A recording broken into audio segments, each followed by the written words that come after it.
Hello friends, welcome to our channel let's nurture our minds.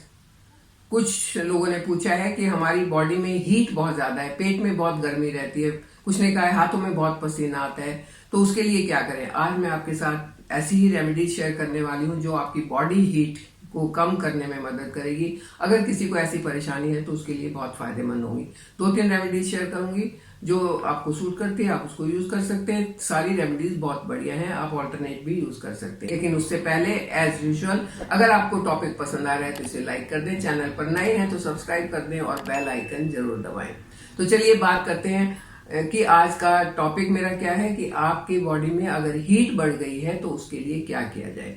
Heat बढ़ने का मतलब होता है पित्त बढ़ना। हमारी बॉडी जो है वो 3 दोष होते हैं। हमारी बॉडी 5 तत्व से मिलकर बनी हुई है। उन 5 तत्वों से हमें एनर्जी मिलती है, वो 3 दोष में कन्वर्ट होती है। हर एक की बॉडी में वो तीनों दोष होते हैं, कफ, वात और पित्त। लेकिन इनका कॉम्बिनेशन अलग अलग होता है। अगर पित्त बढ़ जाता है तो आपकी बॉडी में जरूरत से ज्यादा बढ़ जाता है तो ये परेशानियां हो सकती हैं। हाथ पांव में पसीना आना, बात बात पे गुस्सा आना, चिड़चिड़ापन रहना, पेट में जलन रहना, एसिडिटी होना, डकार आना, पेट फूलना या गैस ज्यादा बनना या फाट ज्यादा आना या बार बार एयर पास करना या कुछ ऐसी प्रॉब्लम्स होती हैं जो ये सारी की सारी प्रॉब्लम्स आपकी जो डाइजेस्टिव इश्यूज से जुड़ी होती हैं वो पित्त के कारण होती है। अगर पित्त बढ़ जाता है तो ये समस्याएं शुरू हो जाती हैं।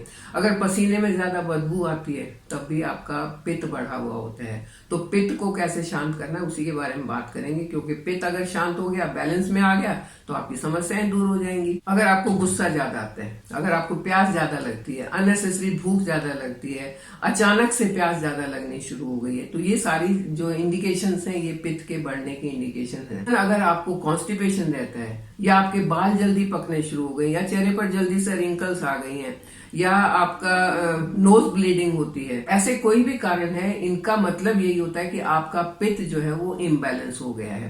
क्योंकि अगर आपकी रिंकल्स जल्दी आई है इसका मतलब पित्त बढ़ गया है, मतलब आपकी बॉडी के अंदर खुश्की आ गई है, मतलब आपकी स्किन की इलास्टिसिटी खत्म हो गई है और आपके रिंकल्स आने शुरू हो गए। तो इन सब परेशानियों से बचना है तो आपको अपने पित्त को शांत रखना होगा, पित्त को सही करना होगा। अगर कोई भी इनमें से जितनी मैंने चीजों के नाम लिए आपको इन ऐसी प्रॉब्लम्स हैं, 1 प्रॉब्लम 2 प्रॉब्लम या बहुत सारी प्रॉब्लम्स हैं, तो समझ लेना चाहिए कि आपका पित्त बढ़ा हुआ है और उसको शांत करने के लिए जो रेमेडीज मैं बता रही हूँ वो बहुत काम आने वाली हैं। उनको लिख लें और उनको यूज करें। हमारी बॉडी में वात एयर कंपोनेंट ज्यादा होता है, पित्त फायर कंपोनेंट ज्यादा होता है और कफ जो है वो वाटर कंपोनेंट ज्यादा होता है। पित्त का रिलेशन हमारे डाइजेस्टिव सिस्टम से, ये हमारे लिवर और स्प्लीन में होता है। लीवर से डाइजेस्टिव जूसेस रिलीज होते हैं जो हमारे डाइजेशन में मदद करते हैं। लेकिन अगर पित्त बढ़ा तो लीवर में प्रॉब्लम आ सकती है, पित्त बढ़ा तो आपका स्प्लीन में प्रॉब्लम आ सकती है। तो चलिए बात करते हैं रेमेडीज कौन कौन सी हैं जिससे हम अपने पित्त को ठीक रख सकते हैं, पित्त को बैलेंस में करके अपनी बॉडी हीट को कम कर सकते हैं। इसमें सबसे बेस्ट रेमेडी है धनिया। धनिया जो कोरिएंडर सीड्स को अगर रात को पानी में भिगो के रखा जाए और सुबह वो पानी पिया जाए तो उससे आपके डाइजेशन में बहुत मदद मिलती है। आप धनिया पी सकते हैं या तो जीरा पी सकते हैं, जीरा यानी कि क्यूमिन सीड्स।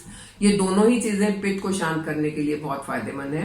रात को भिगोना है और सुबह खाली पेट वो पानी पीना है। आयुर्वेद में इसे कहते हैं धान्य कहिम। धान्य कहिम मतलब धनिया की रेमेडी। तो धनिया की रेमेडी आप बना। दूसरा जो पित्त को शांत करने का आयुर्वेदिक तरीका है वो है विरेचना। विरेचना में मल के द्वारा उस पित्त को निकाला जाता है। मल के द्वारा कैसे निकलेगा कि जब आप कुछ ऐसी चीज खाएंगे जिससे आपको मोशंस होंगे, और उसके लिए सबसे बेस्ट है कैस्टर ऑयल। या तो आप आलमंड ऑयल भी ले सकते हैं जो कि खाने वाला है, जिसको बादाम रोगन कहते हैं, वो भी ले सकते हैं। दोनों में से कोई भी ऑयल लें। 1 टेबलस्पून सोने से पहले रात को गर्म पानी या गर्म दूध के साथ पी के सो जाएं, सुबह आपका पेट शांत हो जाएगा। ये रेमेडी जो मैं बता रही हूँ वो एक दिन में फर्क आपको दिखेगा, जरूर दिखेगा, लेकिन एक दिन में बिल्कुल ठीक नहीं होगा। कम से कम 1 हफ्ता करनी होंगी, तब आप अपने आप को बिल्कुल परफेक्टली फिट पाएंगे। नंबर 3 पर आता है नवनीत। नवनीत आयुर्वेद में है इसका मतलब मक्खन, घर का बना हुआ सफेद मक्खन, अनसॉल्टेड जो बटर होता है वो मक्खन और मिश्री को बना के अगर आप दिन में उसका मिक्सचर बना लें, मक्खन और रस्सी वाली मिश्री उसका मिक्सचर बना लें और सुबह और शाम 2 बार अगर 1-1 चम्मच आप इसको लेते हैं तब भी आपके लिए ये पित्त को शांत करने में बहुत मदद करेगा, आपकी आंखों की रोशनी को भी तेज करेगा। तो ये कुछ एक तरीके हैं जिससे आप अपने पित्त को शांत रख सकते हैं, पित्त को ठीक रख सकते हैं और पित्त को ठीक रखते हुए अपनी हेल्थ को अच्छा बना सकते हैं। इसके साथ साथ आप कुछ शरबत पी सकते हैं, जैसे ब्राह्मी शरबत है, जैसे बेल का शरबत है, खस का शरबत है, या घर की बनी हुई ठंडी ठंडी लस्सी भी आप पी सकते हैं, उसमें थोड़ा सा जीरा डालें और वो लस्सी पी सकते हैं। इस तरीके से ये सारी चीजें आपके पित्त के लिए बहुत फायदेमंद है। पित्त अगर ठीक होता है, यानी कि आपके तीनों दोष अगर बैलेंस में रहते हैं, तो कोई बीमारी नहीं होगी। अपने आप को इस तरीके से बीमारियों से बचाते हुए आप मेरे साथ बने रहिए, चैनल को सब्सक्राइब कीजिए। Thank you.